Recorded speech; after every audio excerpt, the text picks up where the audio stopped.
It's not 6 o'clock, it's 5 o'clock. So welcome to the Lovecraft eZine. Welcome to the Lovecraft eZine podcast,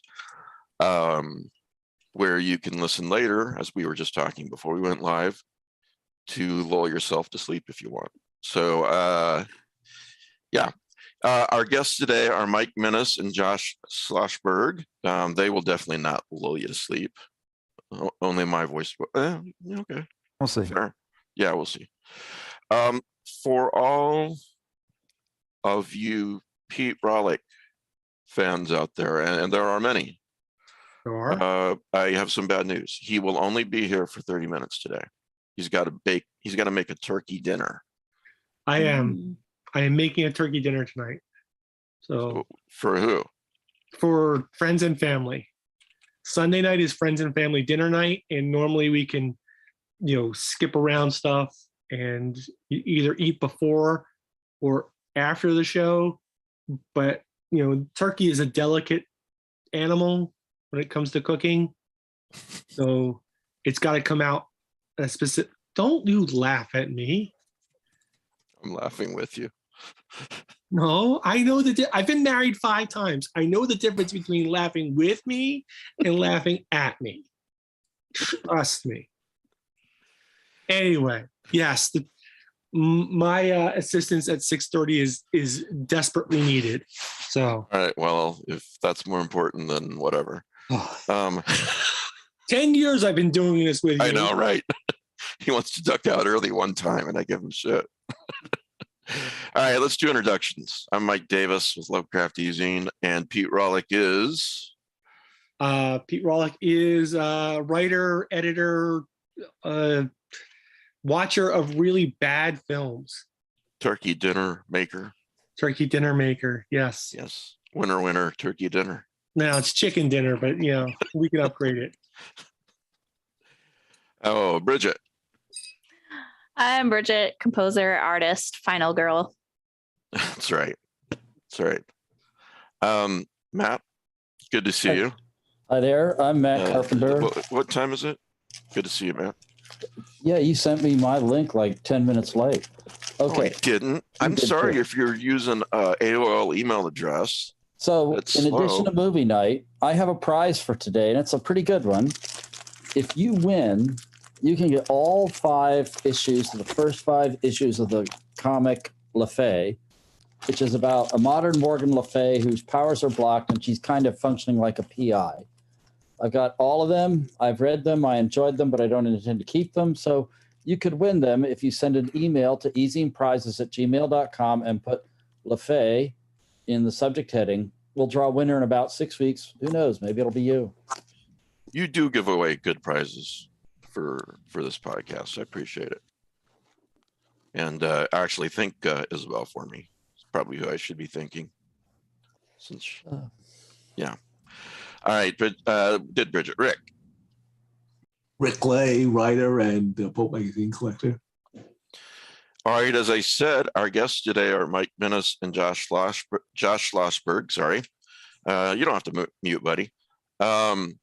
Pete is going to head up the beginning of this interview with Josh, and then we're going to talk to Mike, and then I think both of these guys are going to stick around for the whole show that Pete will be missing.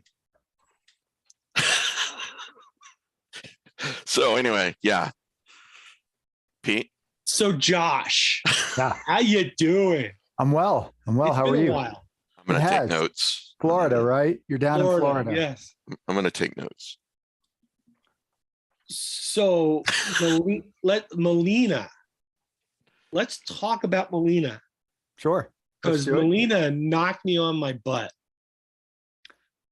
I'm glad you liked it. I really enjoyed Melina.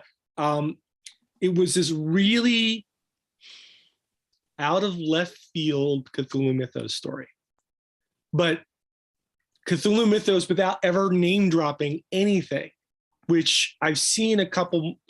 So is it more cosmic horror, or were you specifically hitting Cthulhu Mythos?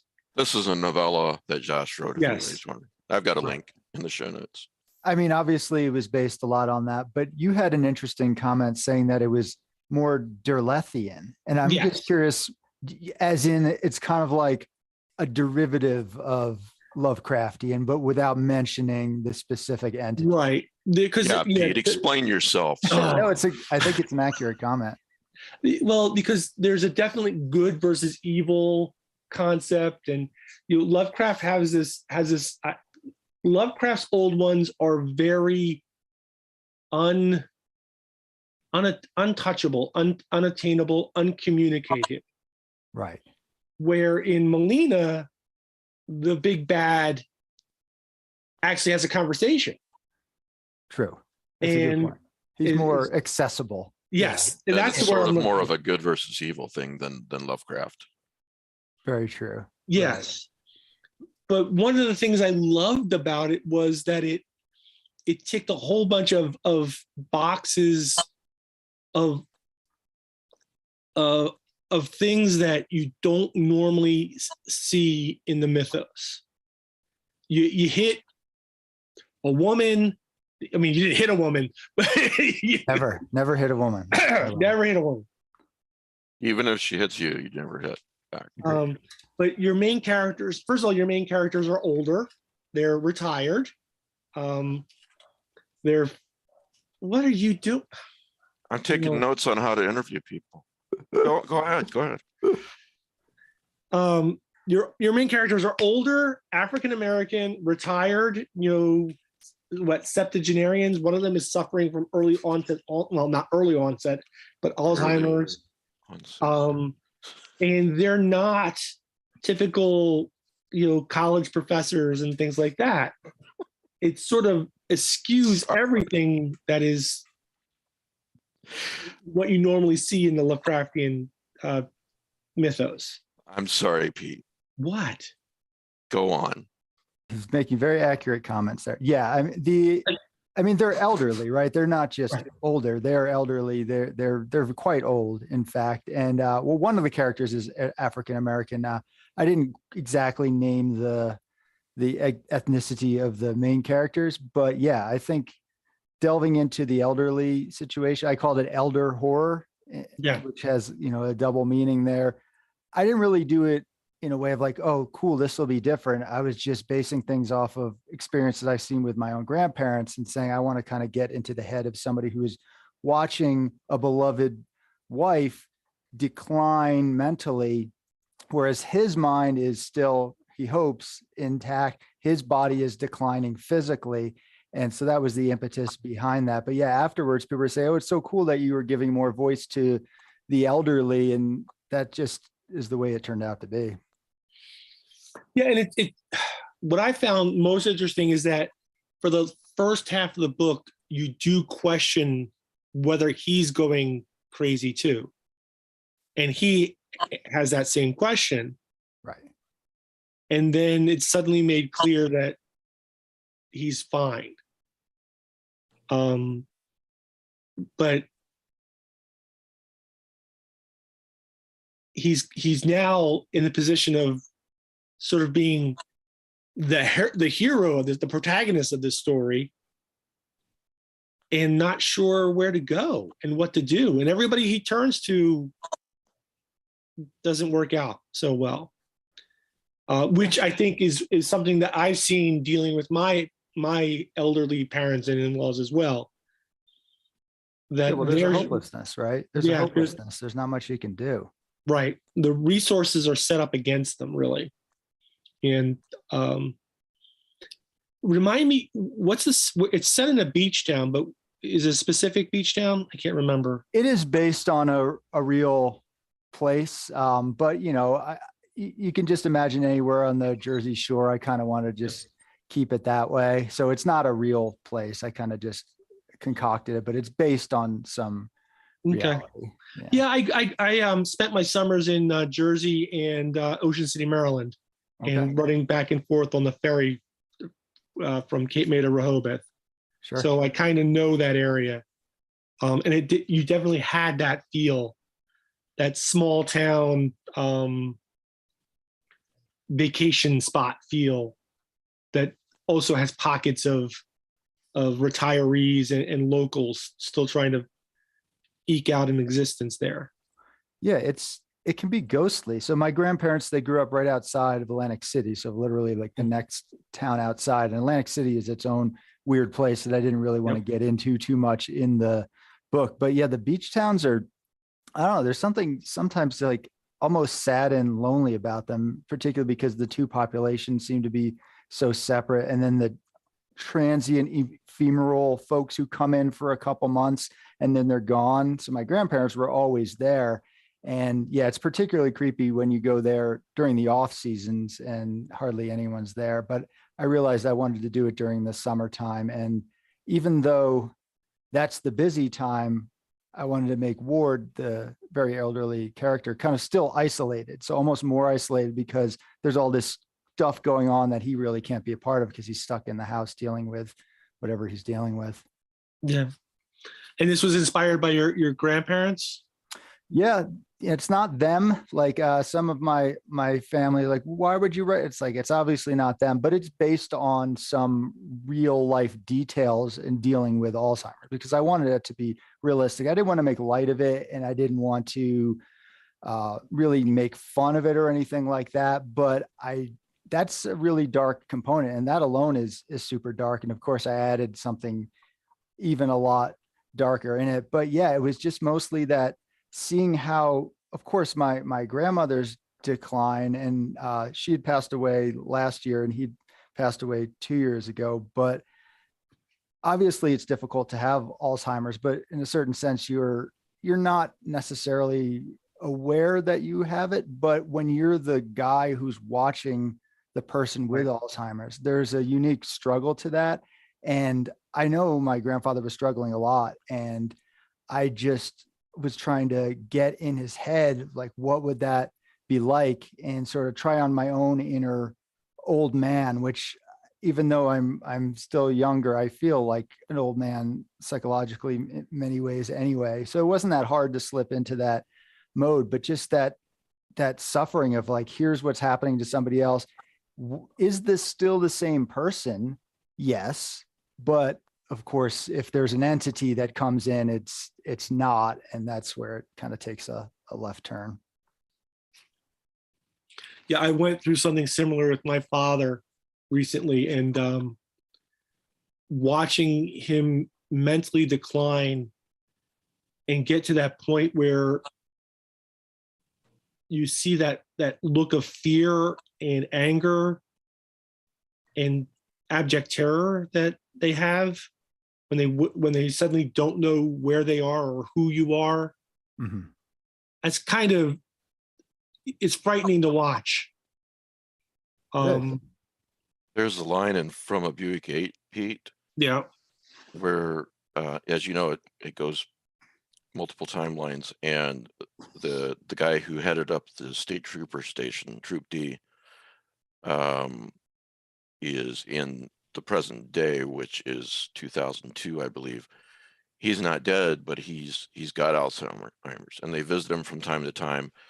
And one time they visit him, he's just got enough clarity to say, "I'm in hell, this is hell."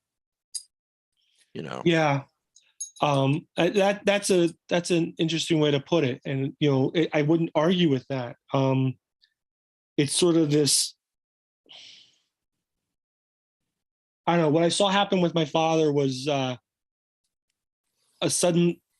realization that he didn't know who you were or where he was, and that something was wrong, but he didn't know what. Right. And the only way that he could react was with violence.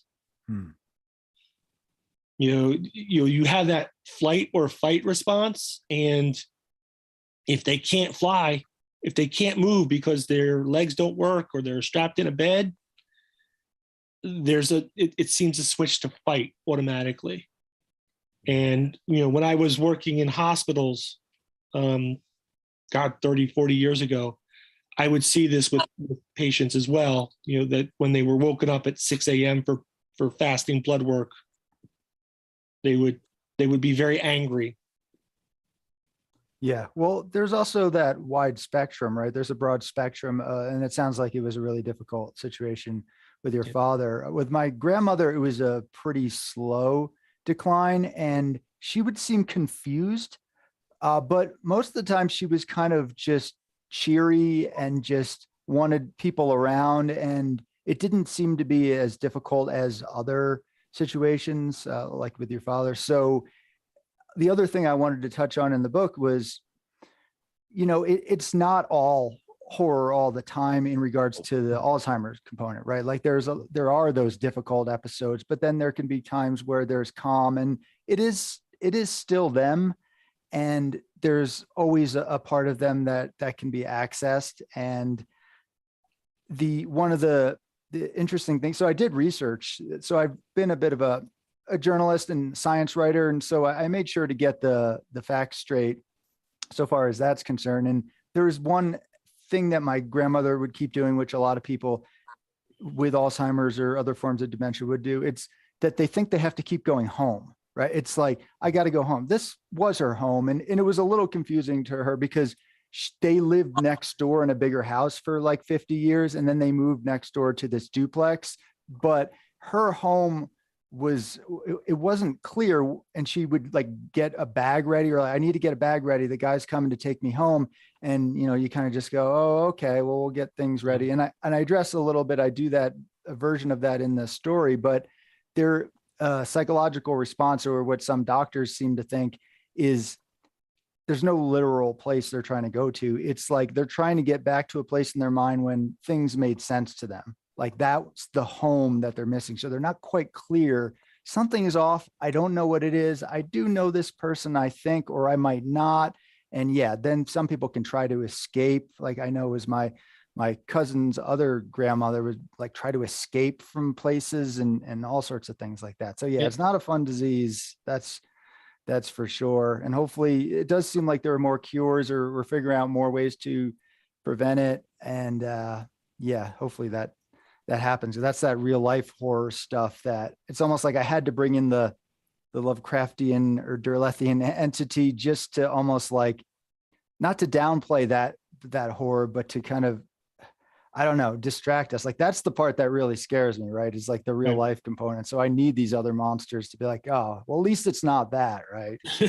Yeah, no, you're right. You're right. And I think you did it really skillfully. And I highly recommend this book to anybody who is collecting Lovecraftian fiction. It's a very interesting take on it, and I think a unique take. And I'm really pleased that Mike sent it to me after you sent it to him, and I was able to read it and do that review. I really appreciate that you taking the time to do that and to read it and to speak of it and get it out there in the world. Yeah, it's available wherever books are, and D&T Publishing is my publisher, and I think they did a great job with putting it all together. You've done something else recently. Go ahead, Matt. Okay, so actually, you're talking with him. It's very interesting, but you're very familiar with the book, whereas my copy hasn't come in the mail yet. So I was wondering. Did you order one? Of course I did. Oh, you okay. get a free one to Pete because you like him. I like him. He's all right. I will definitely give you a free one if you want. No. Anyway, well, the point is, I'd like you, if you don't mind, could you give us a synopsis that maybe doesn't have big spoilers in it or anything? And yeah, sure. I could I'll read the back of the book because we already wrote that one. So there is a Kindle version, Matt. You could have it immediately. There's an audiobook as well. What's a Kindle? The audiobook is right. Really, you got an audiobook version of it now. It's really fun. So it's written, the guy has like the perfect voice for it. It's kind of like an old man voice. And I was actually, and it sounds very vain, but I was actually able to experience my own story kind of from the outside through listening to it. Because when I read my own stuff, I'm just like re-editing it. I'm like, oh, that's sentence. Oh no, for sure. Audio adds, well done, adds an extra dimension to it, So anyway, you're about to read the synopsis, Matt. Synopsis, okay. The absent-mindedness, the nonsensical ramblings, the blank stares. Ward Ayers, physically disabled and confined to his Jersey Shore home, can only watch in dismay as his beloved wife, Melina, slips further and further into dementia. But when Ward catches a glimpse of a strange appendage in place of Melina's tongue, He fears the woman he's loved for half a century isn't succumbing to Alzheimer's, but transforming into something not quite human. That As he would bother tries- me. Yeah, It's not a fun it situation. would bother me. Yeah. As he tries to make sense of his wife's disturbing changes, he starts wondering if he's the one losing his mind, until finally Ward uncovers the dark force behind Melina's decline and must plumb the depths of sacrifice and selfishness to reclaim his wife and preserve humanity's future, all in a day's work there. Yeah. That was the gist of it. Yeah, I read a ton of I read all Lovecraft as a teen, and so all that stuff has been steeped in me. I haven't written other Lovecraftian stuff. I guess I was like, I can't touch on that world effectively. So I've written lots of other different things in the range of what I call biological horror and folk horror and stuff like that. But I just knew this was my foray into at least touching on that world. And yeah, the darkness of the dementia situation. It's just, it's super dark. And, but I did try to inject humor into it whenever I could to kind of lighten things. And it's tough to be, I usually crack jokes constantly, but when we're talking about dementia, I feel like I gotta just hold my tongue. It's hard for me to be my own editor in that regard, but I do try to make some humor, but we got to be cautious about that. It's not about making fun. You're not laughing at people with dementia. Obviously that's not cool. So you mentioned that you're doing other work, and I see the shirt you're wearing, the Denver Horror Collective. Yeah. So tell us about that and what you've been doing with them lately. Sure. Yeah. So I am a co-founding member of Denver Horror Collective. We've been around since 2017, and we started just as a writer's critique group in the Denver area. They didn't exist. It didn't exist for horror. So we decided to make one. And since then we've gone on to do all sorts of events, and we have webinars, we have book club, but we have a small press. And so we've put out 3 anthologies, and the most recent of which was called The Jewish Book of Horror. And I was the editor for that. Because I was There's thinking, a link in the show notes for that book as well, folks. Thank you for that. Yeah, there should be more Jewish horror in the world is what I decided. I'm a Jew. I'm not like a good Jew, but I know my culture and my background. I was raised fairly Jewish-ish, and cultural Jew, like not religious, but I went to synagogue. I went to Hebrew day school, so I got my street cred there. And there's some Jewish horror out there, but I wanted to dedicate a whole volume to that. And I put out the call for that, and it turned out better than I ever could have imagined. And the book, it's selling around the world. So I'm very psyched about that. So a parent sidebar, you mentioned being interested in Jewish horror. 2 movies that I kind of view as maybe Jewish horror one would be Pi, which is more science fiction than horror. Right. And the other would be The Vigil. Definitely. I was wondering if Right out of any my other mouth. Yeah. commented on those, or have you seen those? What do you think? I haven't seen Pi for like 20 years, right? That's the one from back in the day. I think, right? That's with the drill. Yeah, I think I saw it when I was your age, maybe. Thanks a lot for reminding me. I think I saw it in college, so I haven't thought about it much since in terms of Jewish horror. So yeah, I'd have to revisit that aspect. But the vigil, obviously, and that fella, he was actually, we were talking to him about writing a foreword for the Jewish Book of Horror. It didn't end up working out. He was having stuff going on in the summer. But yeah, that's either like a Jewish demon, a shadim, or mazakim, or also a dibuk. I think it's undecided what the entity is, but that's straight up, pull no punches, Jewish horror. Obviously over the There's top obviously Jewish a lot horror. to be explored there, Josh. I mean, Tons. really. And by the way, along the lines of the Vigil, and you might be interested in this, Josh. I don't know if you've read this particular story by Jeffrey Ford. It's called Sit the Dead, and it's in, damn it, I can't remember which of his collections it's in. But I've started a new sort of playlist on the YouTube channel of short stories, and I've got one there now read by Soren Narnia, Knife Point Horror podcast guy, and that's the festival. But that may be the only Lovecraftian story that ends up there. I don't know. But the next one coming out this week is Sit the Dead, and John Padgett's reading it, and it's along the lines of the Vigil. Yeah. Cool. Speaking of Jewish ghosts like a D-book, or it's more of an evil spirit, Mhm. there is an excellent adaptation of YouTube from the 1960s with Sidney Lumet directed of a play called The D-book. Right. That was well, the play, I think Saul Ansky, I think wrote that, I think. Yeah. There's some great Jewish horror out there. I mean, Golem is what most people know about, and Dybbuk and Dibbukim is the plural there. But there's a lot. I mean, obviously there's a rich tradition, and nothing against Christians or anything like that, but the Jews go back longer. So obviously we have there's more to draw from there. And one person said when we were putting out the Jewish Book of Horror, they're like, "Oh, you mean the Bible?" And I was like, "Yeah, basically. It was already written." But yeah, there's a lot of dark stuff in the Bible. 10 plagues. I wanted somebody to write a 10 plague story.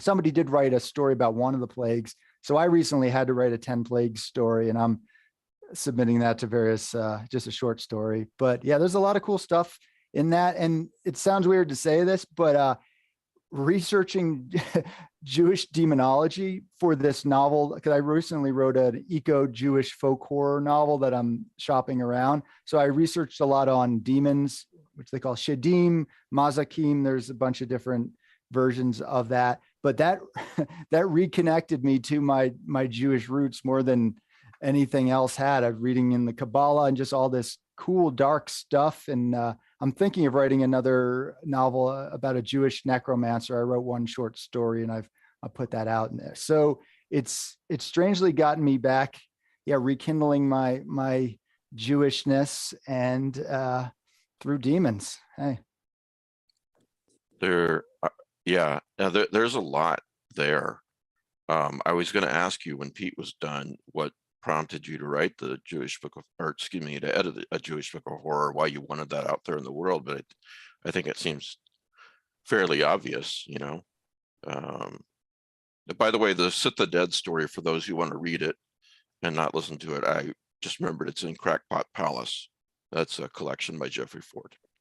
And Yeah. Laird Barron, the reason why I even know about it is, even though I'm a fan of Jeffrey Ford and I've read a lot of his fiction, Laird told me it was one of the creepiest stories he's ever read. So sorry, Laird Barron. There's a good tradition in it. We're trying to make it more of an official subgenre. We have a Facebook group called Jewish Horror Authors, where we actually have some non-Jews. If you're just interested in it, you can join.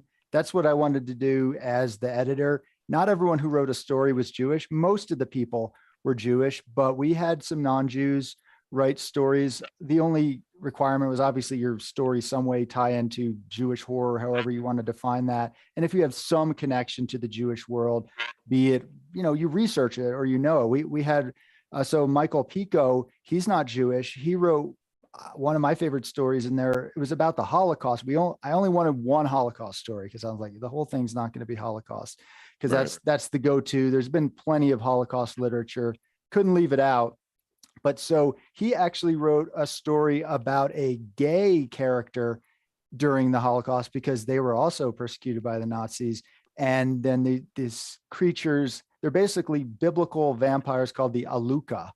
And they're in the Bible a little bit and a few other texts. And it was a really creepy story. And he's not Jewish, but his research was so impeccable that it's almost like the people who come to learn about Judaism who aren't Jewish, they try harder, right? So people like me who are grandfathered in, you just kind of take the background for granted. So I wanted to, as a Jew myself, but as the editor, I'm like, I'm not going to keep out, as we call them, the Goyim. Like, they're more than welcome.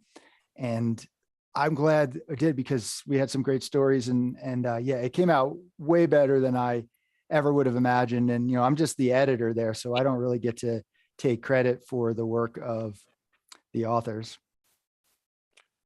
That's interesting.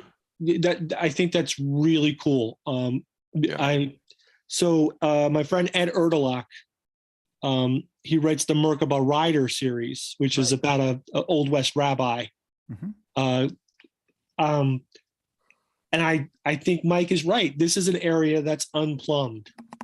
And I had to do a little bit of research. I recently wrote a Herbert West story focuses around Sitting Shiva.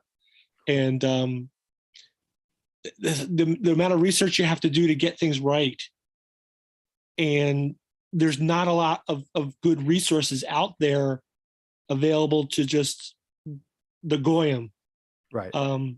So yeah, it took a lot to do. And I really look forward to seeing more of that kind of work.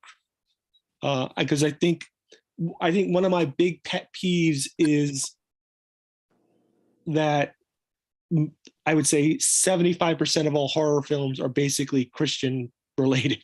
For sure. Yeah. I'd like to see more interesting investigations of different cultures. And we're getting some of that with J and K horror, but I'd like to see other stuff. Yeah. And this is an untapped market.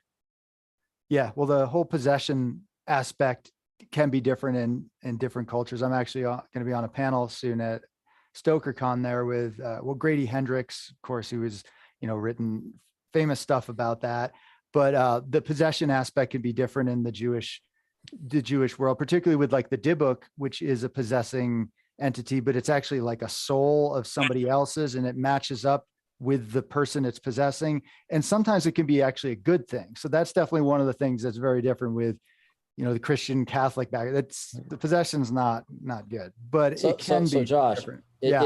I've mentioned this movie before on the show, but if you want to see a possession story that has absolutely no basis in a Western religion, The Old Ways bases it on Aztec themes. I saw that recently. I thought that was pretty cool. That was way cool. Really? Yeah, I saw that just like last week, actually. Yeah, it's pretty Okay, good. I need to watch that.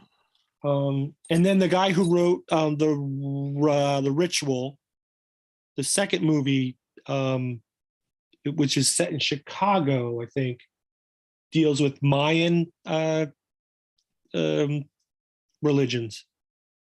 It's transferred to an urban setting, which is also really good. I can't remember the name of it right now. I hope you do, because that sounds great. I'll have to look it up. Yeah. So I'll let you know. Okay. All right. So Josh, what else are you mentioned a lot of stuff that you were working on. What would you like to promote right now?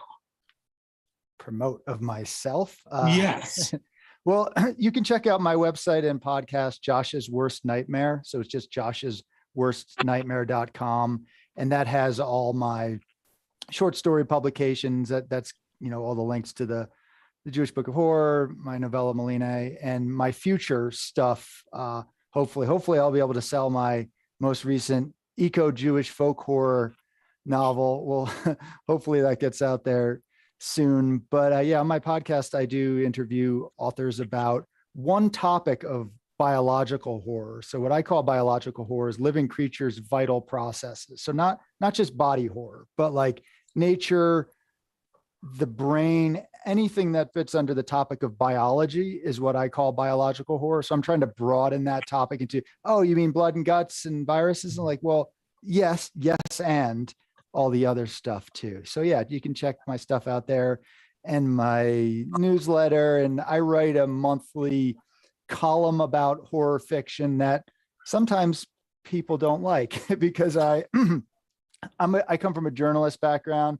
And so I'm just saying it as I see it. And so I kind of I poke at myself a lot. And through doing so, maybe I poke at the rest of the world. So if you're into that kind of thing, check out my stuff. And denverhorror.com is all the cool stuff going on with Denver Horror Collective and we have over 50 members there, some great writers.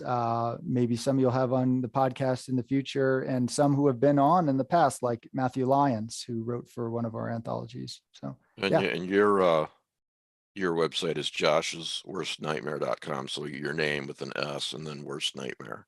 That's correct. I got a couple guesses before you go, Pete. DeBronzo says no one gets out alive. Is that what you were thinking of? All right. Yeah, that's it.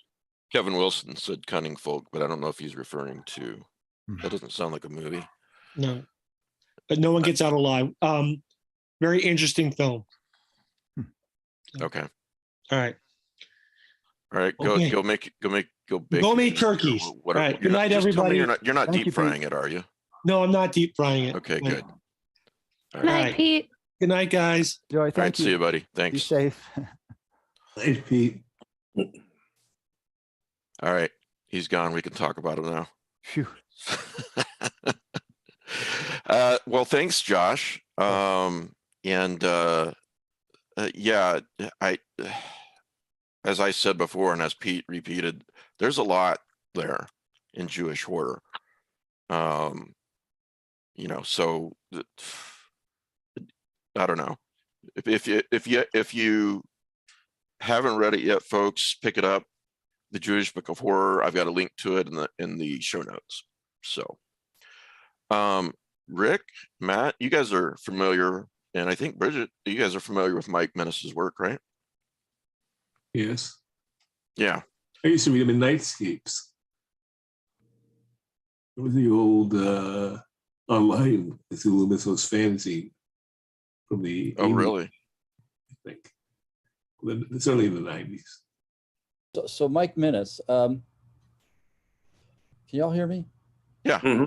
Okay. So you've been on this show once or twice before, and I think the discerning readers out there have read some of your stuff that we've very much enjoyed. But why don't you give us a little introduction about who you are and what's going on lately? Well, all right. I'm a writer. Like Josh, I have a journalist background. Most of the stories I wrote were between 96 and 2003. And then there was a very long period where nothing appeared. And that's actually when I started working nights. And I'd also kind of ran out of things to say.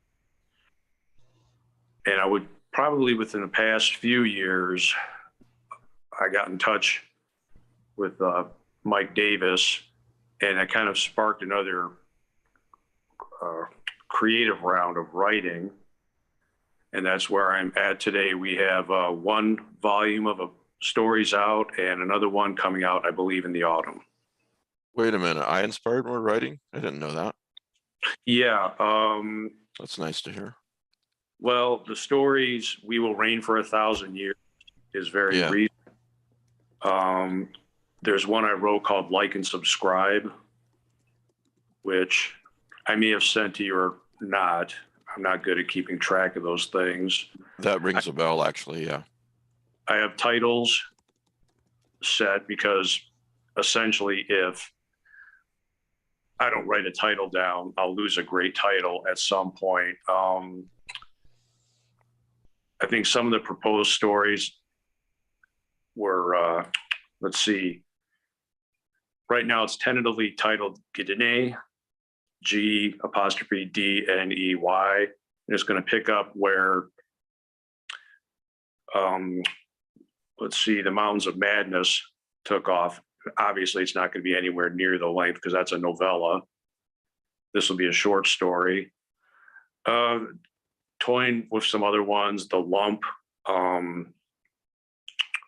and The Boys from San Chan, which you've heard of San Chan, right? It's mentioned a couple times in Lovecraft stories, probably, the cruel empire of San Chan, 5000 AD. I think that means cruel heaven. Yeah. That Or something. was in The Shadow Out of Time. Yeah, you're right. And Beyond the Wall of Sleep. Mm-hmm. That's amazing. Well, someone, I forget his name, he produced an entire supplement for Call of Cthulhu based on those two brief mentions. It's really something else. I was impressed with where he took it. And it kind of intrigued me because I kind of like the idea of, the last 1,000 years of humanity and such. It's a fatalistic outcome. it predicts that there'll be this empire and then nothing else. And obviously, cruel empire, well, it's not going to be a good ending. I'm amazed that you But mentioned something so obscure, and then Matt and Rick, they're both like, remember what stories know. they came from. I wrote a short story, which is sort of the origins of Sandman. But actually, you know, there's a lot of mordant humor set at the end of the days. For example, my favorite is like The Dying Earth by Jack Vance. But also you could say all the Zothique tales of Smith. Everyone knows the world is sputtering out. The universe is fading. There's the last gasps of existence happening. It's, I think, actually a very fertile ground to write fiction in, because if you as humanity say know that nothing is on the horizon, then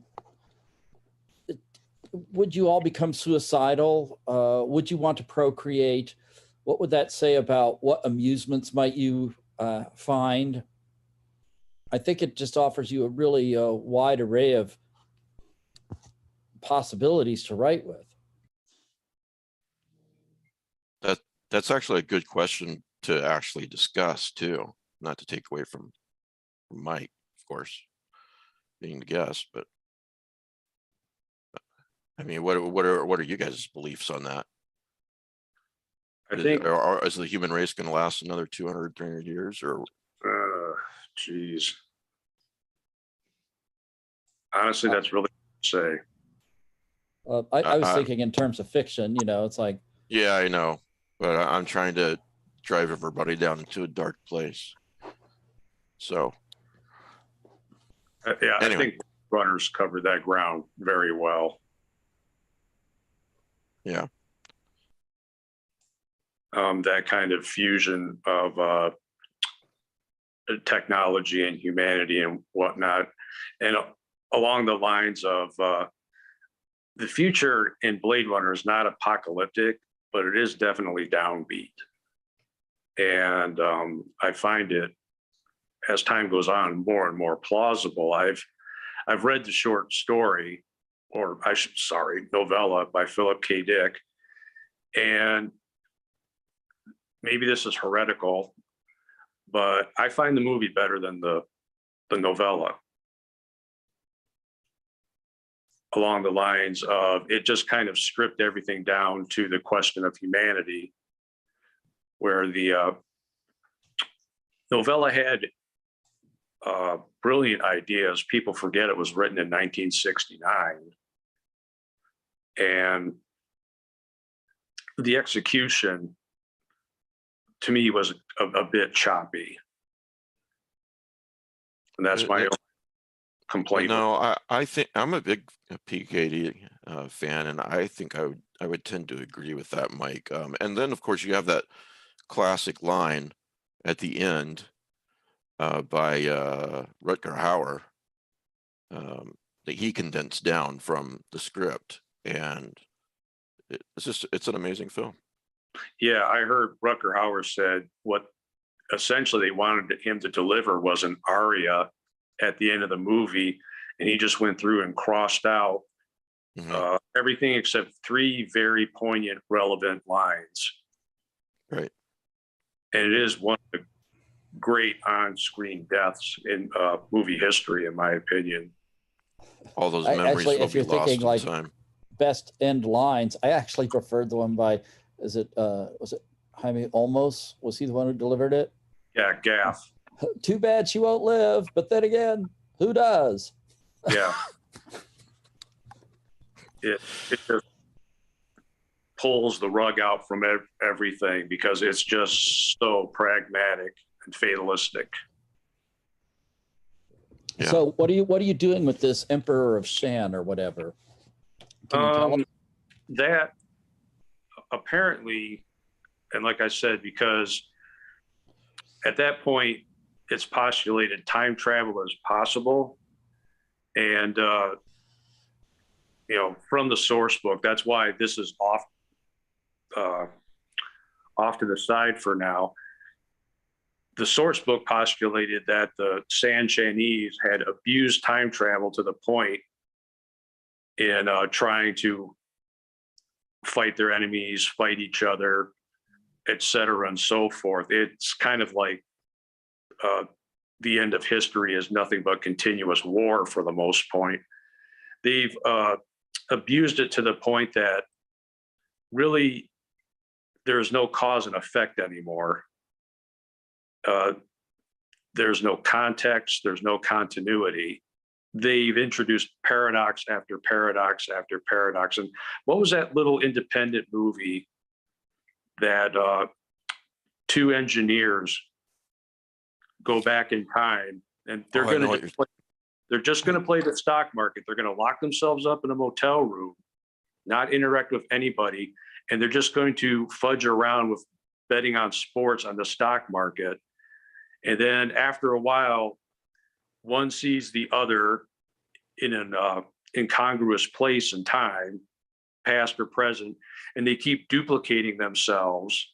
And then they have side effects such as mental impairment, bleeding from the ears because they're copies of copies of copies. Bridget, do you remember that title?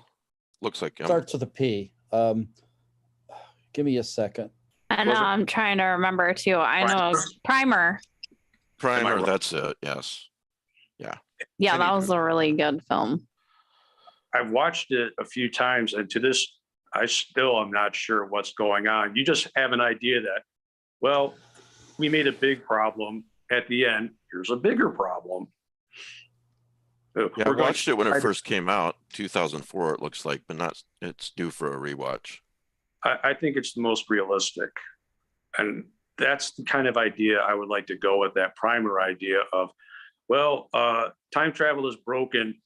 Here's a patch that's going to fix some things, but introduce new problems. Speaking of time travel, have you seen the film I'll Follow You Down, Mike? That's a really good little independent film, I believe, about it. Stars the kid, although he's at least in about 20 in this film, from The Sixth Sense. And in the film, his father has disappeared. Gillian Anderson's also in it, by the way. She plays his mom. And, you find out that his father was, time traveled somewhere. So he basically tries to find his dad, and in wherever he's gone in time. It's a really good little film. For those who've not seen it, check it out. So, yeah, and it's also really bittersweet too. He missed his father so much, and he found him, and what had to be lost in order for that to be fixed, if it gets fixed. So anyway. So Mike, yes. So you've got the other Mike, the interesting Mike. Oh, okay. Whatever. Anyway, so would you tell us a little bit about, like, do you have like a technique for your writing? Like, for example, John Langan gets up in the morning and he sets aside like a certain amount of time to write, or like I know Caitlin Kiernan taps out like 500 to 700 words a day, and it's like, for her, it's like pulling teeth. Some people work on multiple works at the same time. Why don't you tell us a little bit about how writing works for you? Yeah. Some ideas can take up to 6 months to a year to hash out. Others, I'll have it almost immediately there in my hands, almost ready to go. A lot of answers to questions occur to me on my commute to work. I take the back roads. And the funny thing is, for the most part, it's usually between the GM proving grounds and on the right, and the quarry to my left, that I've suddenly hit upon something. So I don't know what it is with that area. I think part of it too is driving forces me to focus on one activity without much in the way or of anything of distractions. I know what Caitlin is talking about because there's been times I've sat down, knocked out a sentence, and I can feel the banks of lights going off in my head, or what seemed like a great idea at the time, all of a sudden you find that loophole in it, and oh, for the love of God, you're stuck.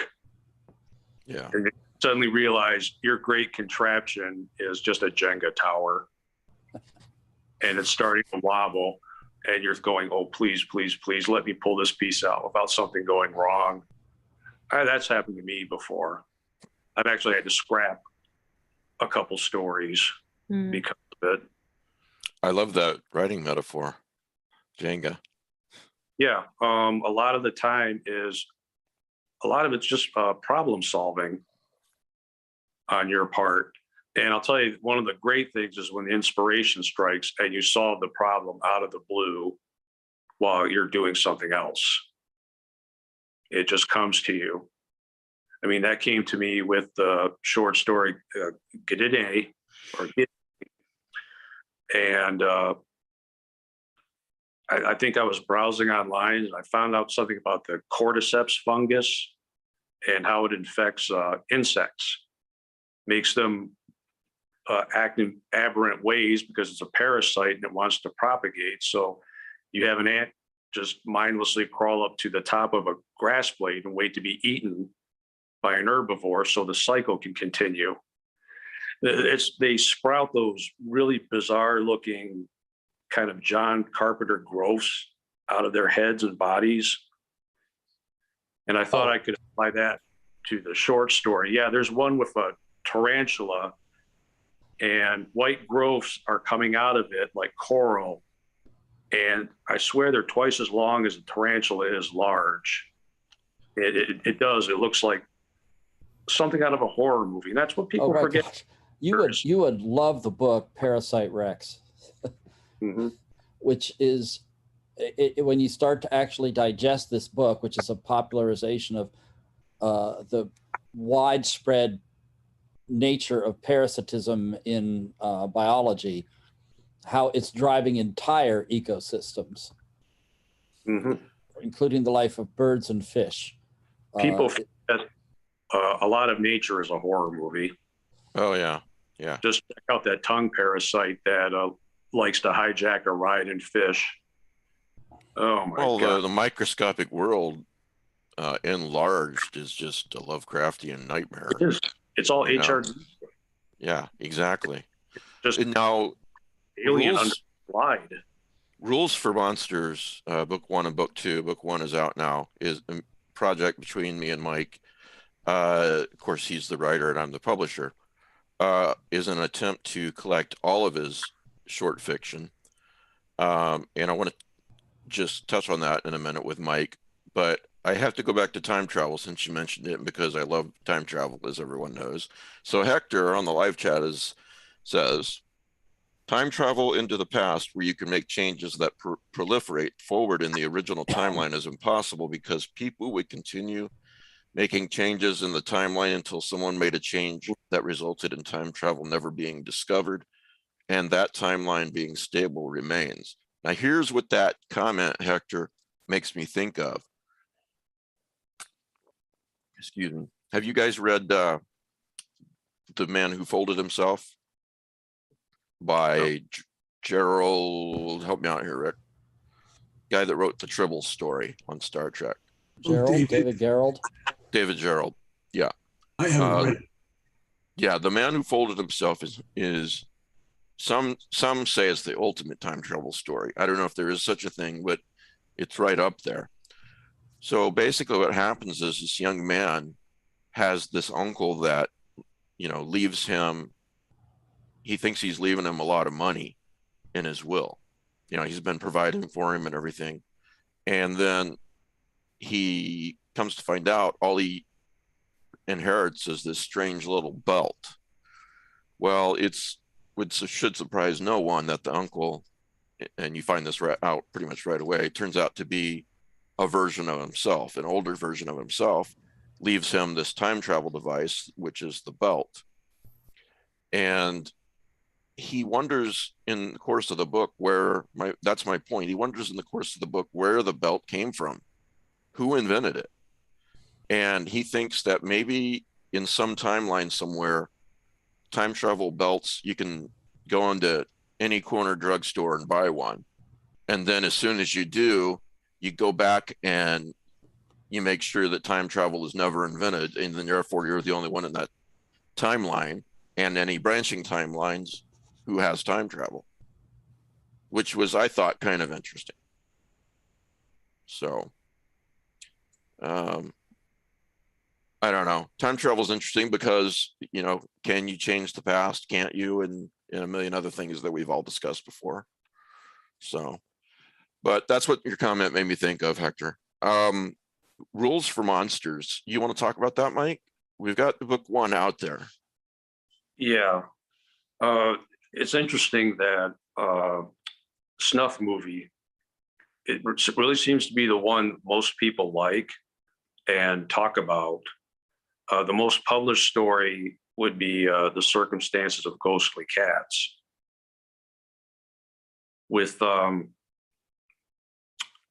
am I up to? About 50 stories, 50 plus. Something like that. Yeah. What can I say? Which one is the story? I forget the title. I read it years ago, way before I ever knew you, in an anthology, where the guy is basically talking to somebody else in his living room and says, you know, you don't have to leave yet. Let me talk to you about this. Is that there? Is that what? Is that Salt Air? Yes, that is Salt Air. Right. Thank you. I love that story. Yeah. Yeah, good. Another good one.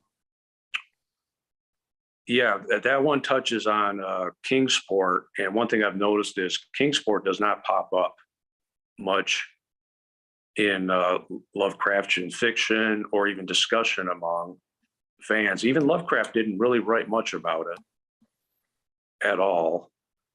And it doesn't seem to be as malign a location or nexus point as a lot of other locations do in his stories. I think that's the one with the strange high house and the mist. Yeah, but And the is festival. that also the one for the festival? It's the festival. Yeah. Right, So that's pretty One of my freaking favorites. line. right. Strange relationship with the united Shadow out of Innsmouth. If you read Shadow out of Innsmouth, the narrator sees Kingsport right before he goes to Innsmouth. And I've always wondered about that connection. Yeah. So, Rules for Monsters is out right now. Actually, Snuff Movie is the first story in the book. And Salt Air is in book 1, I believe, Mike, if I remember correctly. Right. And then tentative plans would be to release book 2 sometime this fall. I didn't want to release them too close together. Sure. They're competing with each other. And there's a lot of stories in each in book 1 and in book 2. So it's pretty good value. It's a thick book. It's available in print and in Kindle, so you can pick it up now if you want. So yeah, anything else you want to say about it, Mike?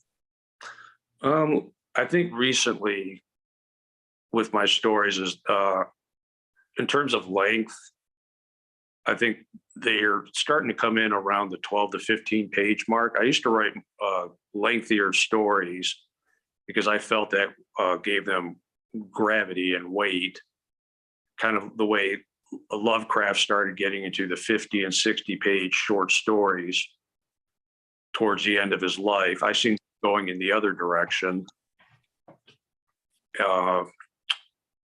And obviously, if you go back through my earlier stuff,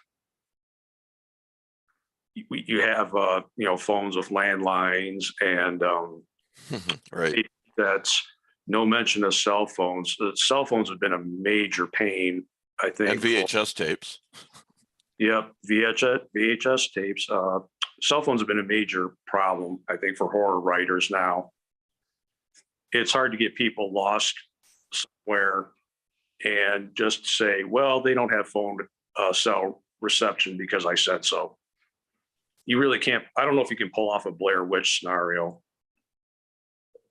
anymore. No, but of course you can always set it back in the 80s or whatever you want to do. Yeah. With What, Matt? like, Oh no, is this concept of the shorter the story, maybe more compact as your style matures, but I was actually wondering if you'd given any thought to writing a novel, for example. I have wrote 2 novels that really have nothing to do with horror, the mythos. And I had an agent, I had a couple agents. They couldn't make a sale, which was really discouraging for me because apparently your odds of getting an agent as an emerging writer are, God, it's like less than 1% or something. It's almost kind of like trying out for the Olympics and not getting there. So I've been concentrating mostly on short stories. A novel, I don't know, really. Well, what were those novels about? One was The People's Hair, and I went off the idea of Nazi Germany tries to market its first cartoon character to the masses in the Third Reich. And the second one is The Last Confederate Freak Show, which is about a traveling circus in the Deep South near the end of the Civil War. And as I said, we couldn't market either one, so I shelved those for a while. Probably they're really unique. So, what? Sorry, Rick. Those concepts sound great. Yeah. Yeah. Maybe too great for, I don't know. Everything needs to be labeled these days, I guess. That could be part of it. I might try it again. I just, like I said, for a while there, to put in all that time and effort and get that close. I mean, I think I almost made a Penguin with The Last Confederate Freak Show. It was one of the, I guess you could call the good rejection letters that you get. And not, the usual boilerplate. Yeah. All right. Well, Rules for Monsters is available on Amazon, published by Lovecraft eZine Press. So yeah, pick it up. It's in Kindle. It's in print. And Josh and Mike, thanks for being here, guys. And you're gonna stick through for the next few minutes too, aren't you? Sure. Yeah. Then I'll probably get ready for work. Oh, you have to work tonight? Mm-hmm. Oh man, bummer. What do you do? Just night stock at a local grocery store. Uh-huh. Multiverse of Madness is what, May 6th? Yeah. Yeah. Who's gonna go in the theater? I know Matt won't. I'm gonna see it on Saturday. You're gonna go see it on Saturday? Okay. Sometime. You'll have to report back. Yeah. I might wait till it's on Disney, but I mean, Marvel's been putting out some great stuff, obviously for years now, and it's also Lovecraftian. So they showed the first 20 minutes at a recent CinemaCon, I think it was the convention, and the audience loved it. Oh, really? That's good. It starts off at full gear. There's no setup. You get a straight action sequence right away. Oh, wow. Yeah, I can't wait to see it. So anyway, major Lovecraftian movie coming your way on May 6th, right? Did you guys notice any big, Josh, you're on Twitter, right? Bridget, you're on Twitter. You noticed that Satan was trending today? No, I didn't notice that. I Well, I figured he was did. trending every day in this world today, but let me check that out. Well, I got a little bit nervous for a little bit. I thought the poor guy had died or something, but it turns out he's still alive. But yeah, he's trending. I don't know why he's trending. I didn't get that far.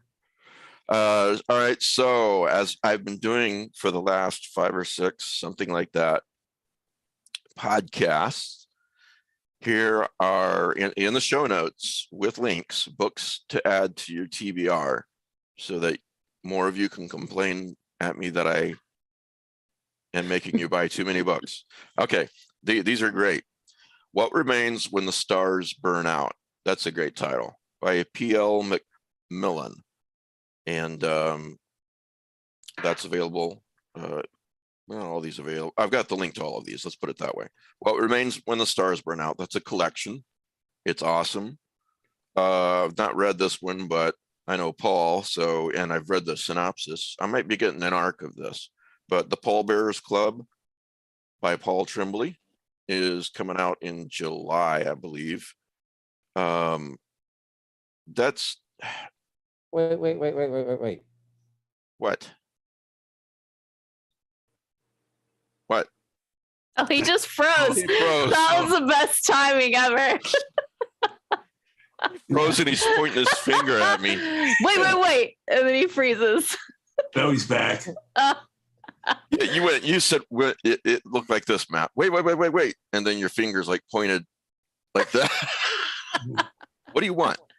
Oh, What did well, you- I what- was just going to comment about his title. It's so egotistical. You got this vision like Paul Tremblay being carried around on a sedan chair by Yeah, Laird the Bear and Paul John Bearers Langan. Club, right? And they're Exactly. It's like, geez, could you come up with a better title maybe? I'm sure Paul has never heard that joke. Well, now he has.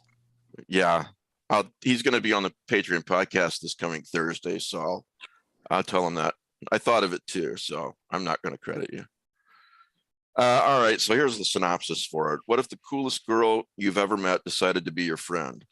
Art was so not cool. He was a 17-year-old high school loner in the late 80s who listened to hair metal, had to wear a monstrous back brace at night for his scoliosis. Am I saying that right, Matt? Scoliosis. And started an extracurricular club for volunteer pallbearers at poorly attended funerals. But his new friend thought the Pallbearers Club was cool, and she brought along her Polaroid camera to take pictures of the corpses. Okay, that part was a little weird. So was her obsessive knowledge of a notorious bit of New England folklore that involved digging up the dead. And there were other strange things, terrifying things that happened when she was around, usually at night. But she was his friend, so it was okay, right? Decades later, Art tries to make sense of it all by writing the Pallbearers Club a memoir. But somehow this friend got her hands on the manuscript, and well, she has some issues with it, and now she's making cuts. Seamlessly blurring the lines between fiction and memory, the supernatural and the mundane, the Pallbearers Club is an immersive, suspenseful portrait of an unusual and disconcerting relationship. So to all of you cursing me for putting the link out there and telling you whetting your appetite about this, because this sounds damn good. And I'm not saying that because I'm a friend of Paul's. It sounds damn good. But if you're cursing me that it's not out till July, just remember that pre-orders help authors and publishers a lot. So, and Paul deserves it. I really can't recommend enough What Remains When the Stars Burn Out. And we've got Spontaneous Human Combustion by Richard Thomas, another amazing collection. And he will be on the show in 2 weeks, I think, on the podcast. Below by Laurel Hightower came out a few weeks ago. And Dark Stars, I think I have that somewhere. Where's that at? Yeah, Dark Stars. I don't think this is out yet, is it? Bridget, Dark Stars, edited by John Taff. Yeah. It's really good too. It's an anthology. It's basically about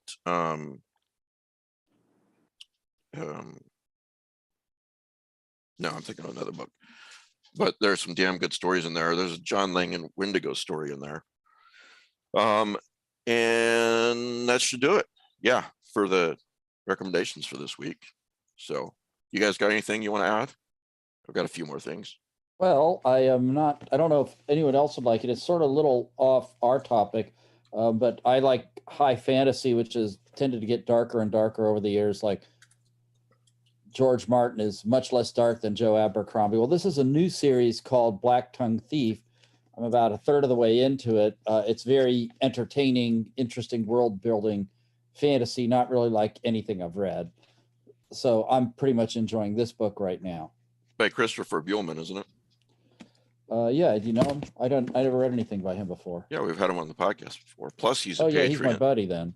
Yeah, so he's really your buddy because he's a Patreon. So, you know, promote the hell out of that book. Yeah. So anything else, Matt? Just be sure to join us for eZine movie night. We've been having a lot of fun lately. The horror story, short story playlist, I think I said, coming this week is Sit the Dead, read by John Paget. Then the next week or so after that will be a story by Laird Barron. And then in a week or so after that will be a Fritz Lieber or Leiber, I can never remember. Fritz Lieber. Fritz Lieber's story read by Sora Narnia, again, of Knife Point Horror. So he's being really nice to me. Did I mention a couple books? Please do. Yep. Am I allowed to? Is that how this works? It is how this Definitely. works. Absolutely. So promote they're writers and whatnot. They're actually both Denver Horror Collective members, and they both had stories in the Jewish Book of Horror. But Ilana Gomel has a book called Black House that folks should definitely check out. She is a rising star. She's an academic. So she's originally from Ukraine, living in the US. She's Jewish as well. She's written a lot in the academic world in speculative fiction, about speculative fiction, but she also writes speculative fiction. So Ilana Gomel is her name, Black House. And then What's Black House about?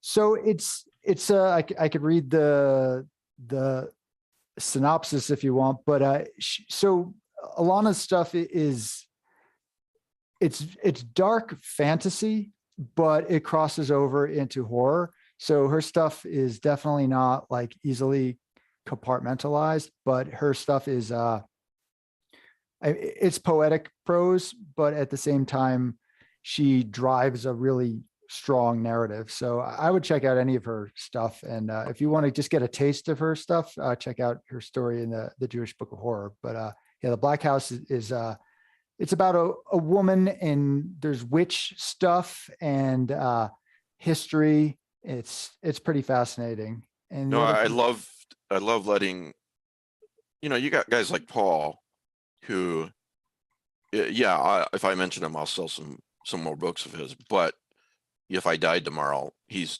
career is not going away, right? But because he's doing quite well. But then the other part of that is I really love the aspect of this podcast where we can do what you just did, Josh, which is talk about a writer that, like I've never heard before, or that many may have not heard before. So it's great. I'm glad you mentioned her. Her name again is Ilana Gomel. I pretty much guarantee you'll hear about her more soon. She's going to have another book coming out. I think it's this summer or fall. So it's basically like Ukrainian horror. So of course that is pretty timely. And yeah, she comes from Ukraine originally. So I think that's going to do pretty well. So it's Black House. It's Black House by Ilana Gomel. Ilana Gomel. That was the one that's already out. When we're done, would if you think about it, would you mind emailing me that? Oh, sure. Of Not course. the book, but the link to it or something. No, absolutely. Yeah. I'll put it in the show notes. Her next one, I'm supposed to write a blurb for her next one. I'm not actually sure if I'm supposed to say the title of it, but I know it is the Ukrainian horror stuff, and I haven't started it yet, but I'm excited because I love her stuff. And she's actually already getting some, acclaim in the more mainstream horror world. She was in Ellen Datlow's Best Horror of the Year last edition. So she's definitely getting noticed already. So I predict she'll be popping up a lot more.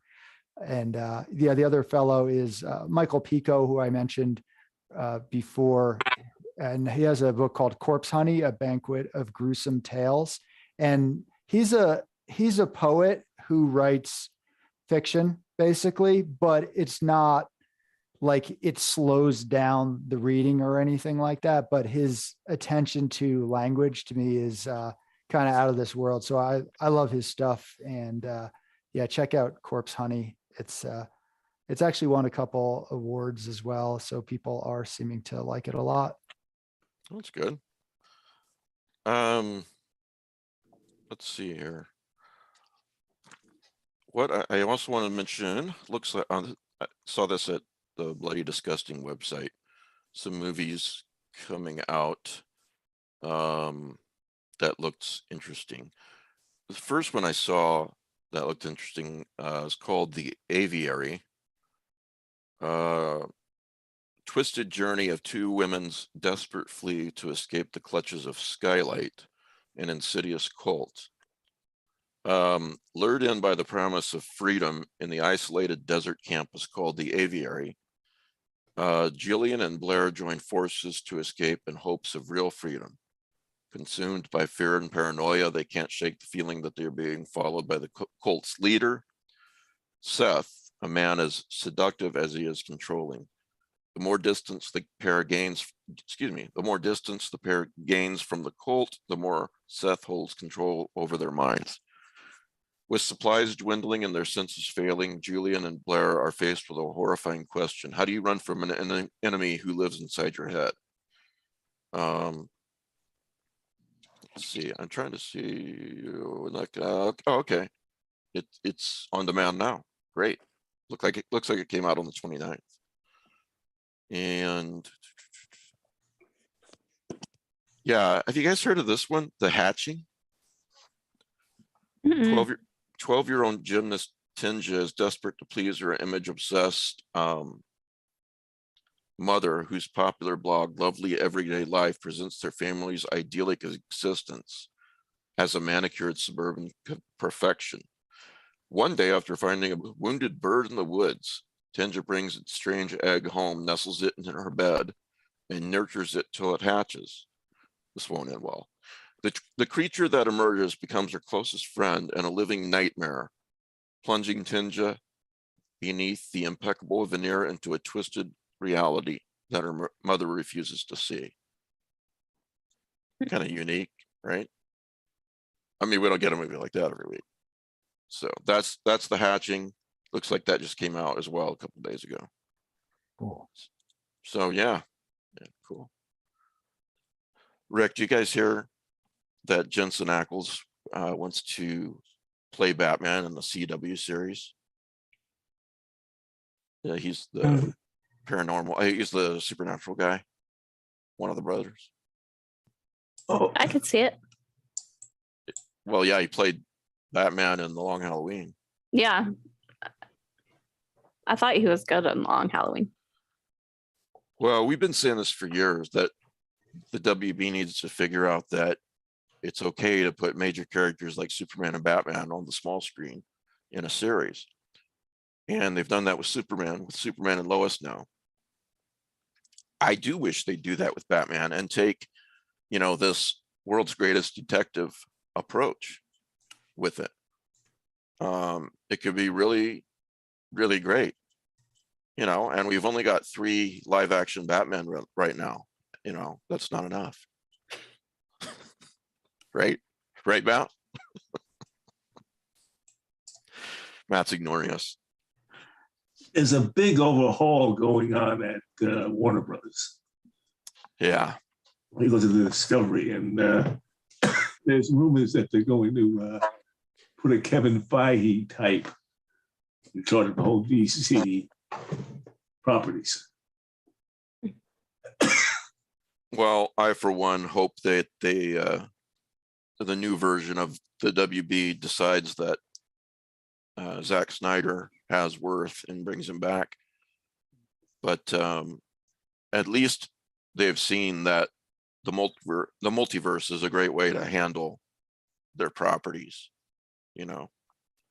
Well, they seemingly realize that this could be the way that this is the way to the future. for Yeah. profitability. Yeah, It's you so can get almost done, and they got to do it right.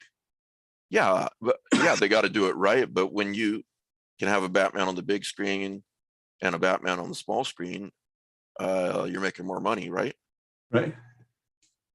So, speaking of bats, CW canceled Batwoman. So I don't know why that is. You can oversaturate a market though too, and I think that's what Yeah. eventually was the failure of the WB TV shows. Because I get tired of all of them after a while. Yeah, that's true. Let's see here. What else do we got? Oh, here we go. This is coming out probably this week.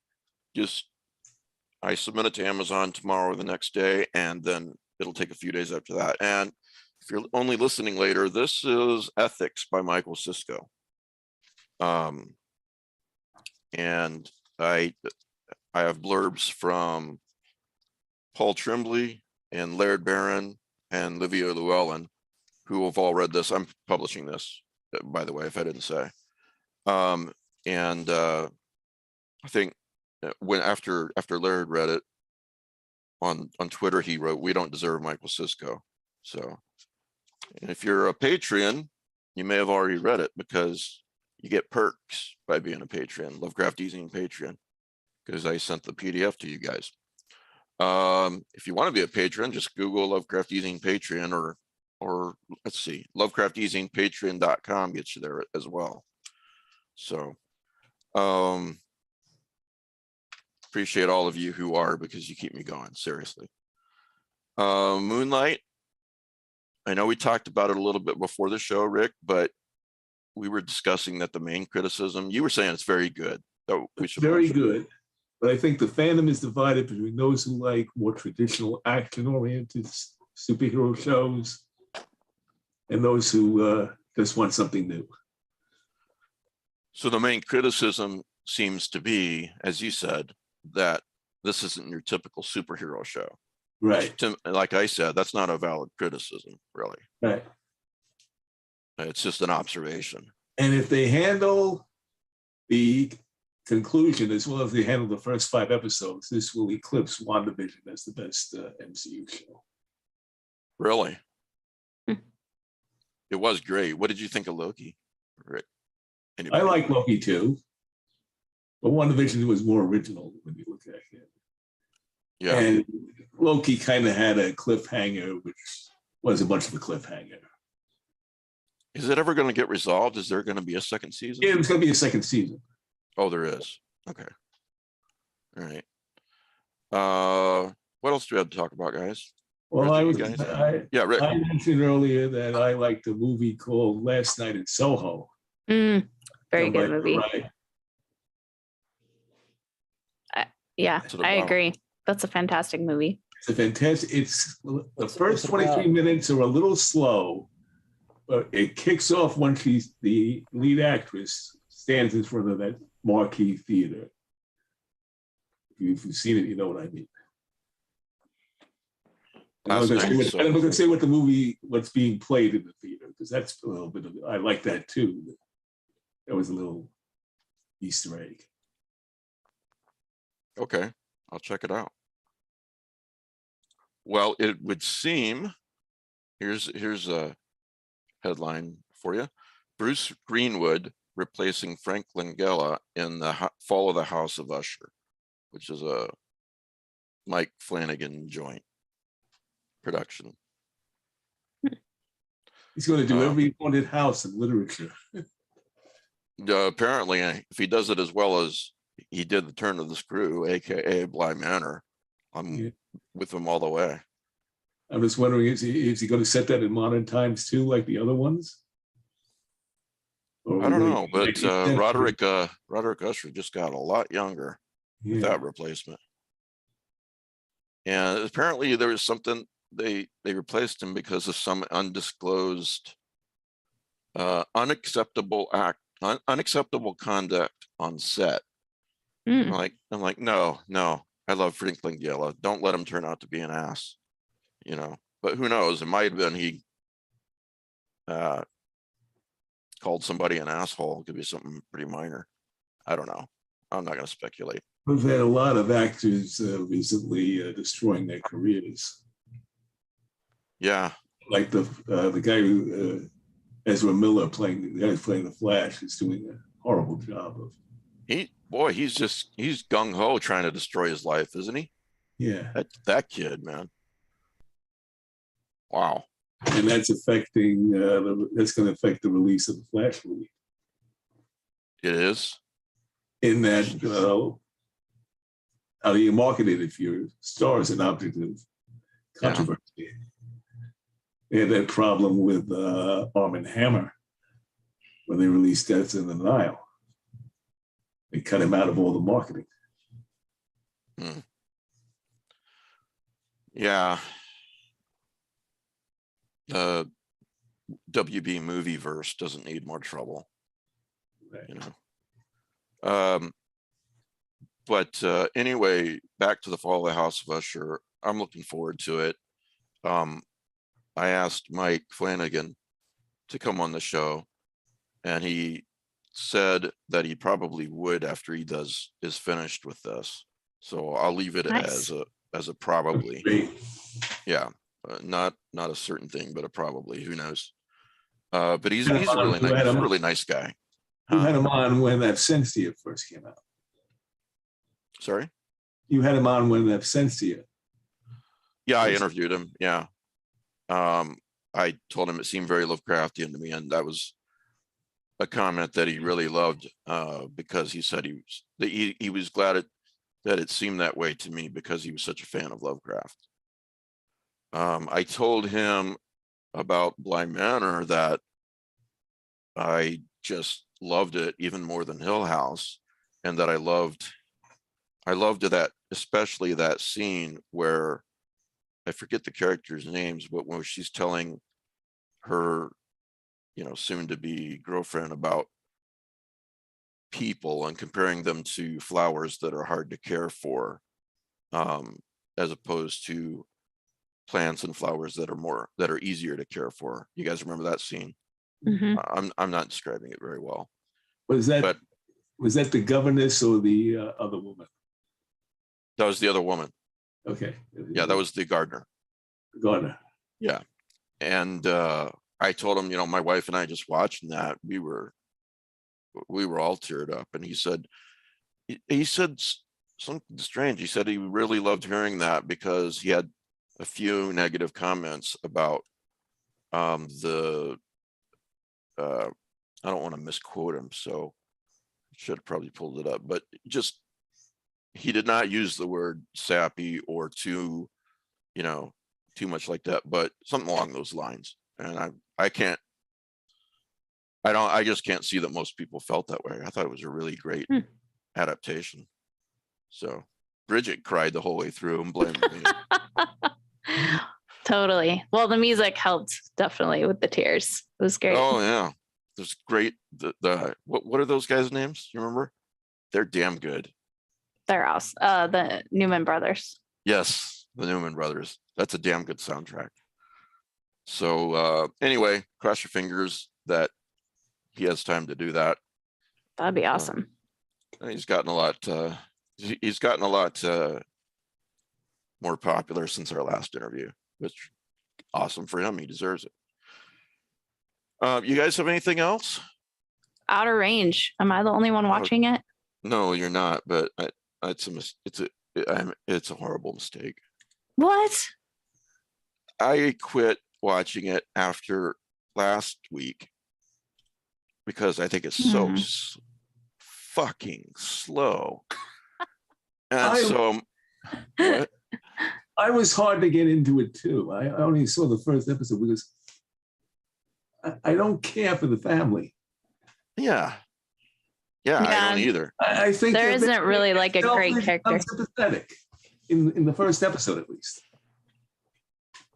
So I don't know. Maybe I just like seeing a bunch of unperfect people destroy their lives. Maybe I don't need someone to root for. I don't know. This murder side story. I mean, I'm questioning why it's even there.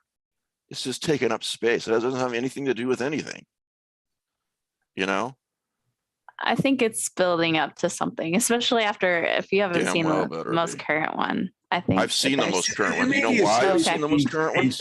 Why? It might be patience that I just didn't have it. Yeah. Well, I don't. Yeah. Slow is good. Slow burns are good if they're done right. I'm not going to say who said this to me because I'll get in trouble with her. But someone said to me, "Oh, have you watched the last 2 episodes of Outer Range?" I'm like, "No, I gave up on Outer Range. It's the pacing is awful." And she's like, "Well, the latest 2 episodes, they do some really wacky stuff, weird stuff." I'm like, "All right, music to my ears," which I literally said. And then I went and watched those 2 episodes, and I'm like, "What the fuck is this shit?" Nothing happened. Nothing happened the whole time except for, Thanos getting mad at that Autumn chick, driving her out into the woods somewhere. That's about it. Josh Brolin. Yeah, Josh Brolin. Oh, his real name. that just brings a whole my other. son used to be like that. He used to call Ian McCullen. First he called him Magneto, and then he called him Gandalf. Yeah, I did. No, that was I'm talking about my son. Oh, yeah. Well, now you can picture Josh Brolin. You can picture Thanos on a 4-wheeler. So I don't know, because see, I watched From, and I gave up on that after 1 episode because it was so slow, and it was the worst combination of so slow and also gave up too much to begin with. And then I don't know. I like Outer Range though, because to me it's just it's that kind of cowboy old western, stuff moves slow because you're out away from the bustle of the city, and like there's a lot of intrigue, and obviously like his neighbors playing the long game. I don't want to give too much away, but really long game. I can buy the slowness and stuff like The Power of the Dog was slow, but I cared for the team. Yeah, exactly. In When the Sacred Gin Mill Closes by Lawrence Block, half the time he's going to a bar and getting a drink. You could cut out half that book and get the essential plot, but you don't want him to, because same thing with Doom McKee by Stephen King, because it's good, it's mesmerizing. But here's what I want to say about Outer Range and about From.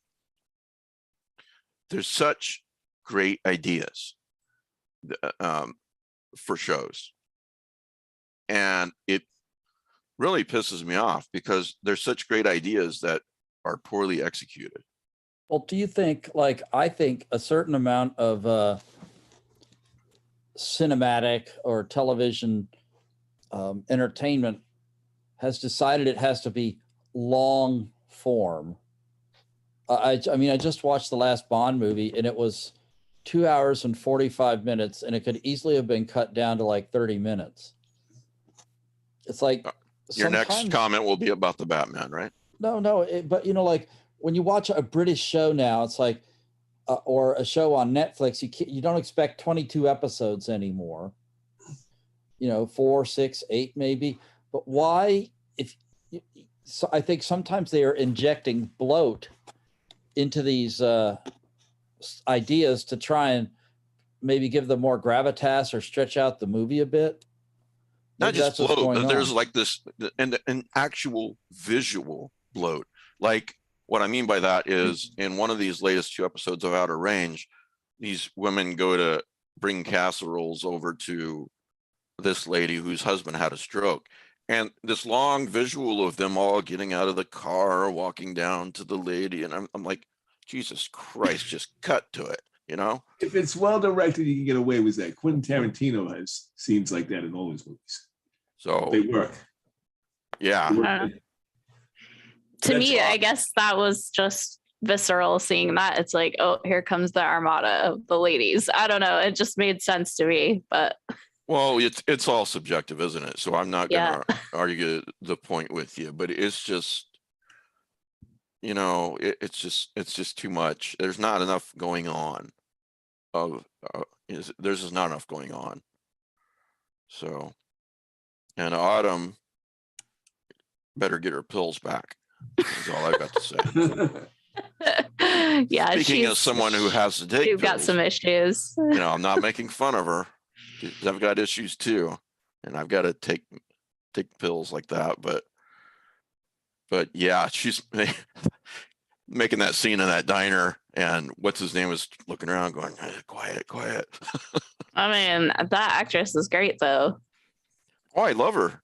She's the actress that was in the Fright Night remake, which I actually thought was pretty decent. I mean, it's never going to measure up to the nostalgia of Fright Night from the 80s, but it was a pretty decent movie, I thought. And then that poor kid who died, that was in Star Trek. I forget his name. Oh, Anton. Anton Yelkin, yeah, maybe one of the few people who have been a major actor in a Dean Koontz movie and a Stephen King movie, because he was a little kid for Hearts in Atlantis, and he was in he played Odd Thomas in the Odd Thomas movie, which I actually thought was pretty good too. And the guy was a perfect fit. If you've seen that movie and read the books, he was a perfect fit for Odd Thomas. Hearts in Atlantis was a Stephen King. Yes, it was. Yeah. So yeah, I'm sorry, out of range. You've lost me. Kim says he will forever be Odd Thomas to me. I can't disagree with that. He was a very good Odd Thomas. And the first introduction I had to him was as Chekhov on Star Trek, and I'm thinking, wait a minute, this kid's not Russian? I mean, he was such a great little actor, All right, so next week we've got Jonathan Mayberry with this. He's just published this book, Kagan the Damned. I'm not sure if it's out yet. It's a big one too. Kagan the Damned by Jonathan Mayberry. So look that up. Yes, Matt. So remember, there is a prize. You could win all 5 issues of the comic series Le Fay. I enjoyed it. I just don't have room to keep it. So it's a prize. Send an email to ezineprizes@gmail.com. Put Le Fay in the subject heading. We usually wait about 6 weeks to draw a winner, so everybody gets a chance to get their entry in. Yeah, I don't have room to keep it means that his wife is ordering him to declutter. That's what it means. I can't argue. Okay, good. All right. Anybody got anything else? Josh, thanks for being here today, man. Oh, it's great to be here. I really appreciate you having me. I appreciate it. And Pete's definitely right about your novella. It's great. Thanks. So check it out, folks. Check out the Jewish Book of Horror. I've got links up at near the very top of the show notes for both of those books, and of course for Mike Minnis's book, Rules for Monsters. So, cool. And if you're a patron, that first story, Snuff Movie, is available to listen to, read by Lehman Kessler. So, yeah, all kidding aside, there are a lot of perks by being a patron, and it starts at just $5 a month. So it's for example, this Thursday at just the $5 a month level, you get me and Paul Tremblay and Bridget and probably Ben Handelman. We're going to be talking about the Stephen King multiverse. Stephen King's work with emphasis on the multiverse is maybe the way I would describe it. So Paul's a friend of Stephen King's, and he's like, there's so much. He goes like, I'm even going to have cue cards for this. There's just so much there. Like, yeah, that's what makes it fun to talk about. So anyway, thanks for being here, Rick. Pete's gone, but thank you, Pete. Matt, thanks for all you do. Thanks for the prizes. Thanks for eZine Movie Night. Josh, thanks for being here. And we will see you all next week, and we're also thanking Bridget. I didn't think Bridget. I'm not chopped liver. God. Thanks, Matt. I'm never going to live this down. See how obsessed he is with disliking out of range. I'm so sorry. Here's my excuse, which is savage. Not an excuse at all. I know, you sexist asshole. She is going to be she is one of the very few people I asked with me on the Paul Tremblay, Ben Handelman, Stephen King podcast this Thursday. So if that tells you what I think of Bridget, so a lot. No, I'm sorry. I just mentioned your name with that. So probably my mind's like, you just mentioned her. So yes, thank you, Bridget. So, and I'm sorry for my dumb brain. Anyway, everybody, thanks for watching. Everybody who watches live and later and who listens later. As Matt says, if you do listen, this is May the 1st, 2022. You're listening to this 2 weeks from now, even 3, you've still got a chance to win the prize. So, eZine prizes at gmail.com with the subject heading of what, Matt? Buffet. That if they misspell Buffet, can they still get in on this? You're out. Yeah. Okay. Anyway, thanks for being here, guys, and we'll see you next week.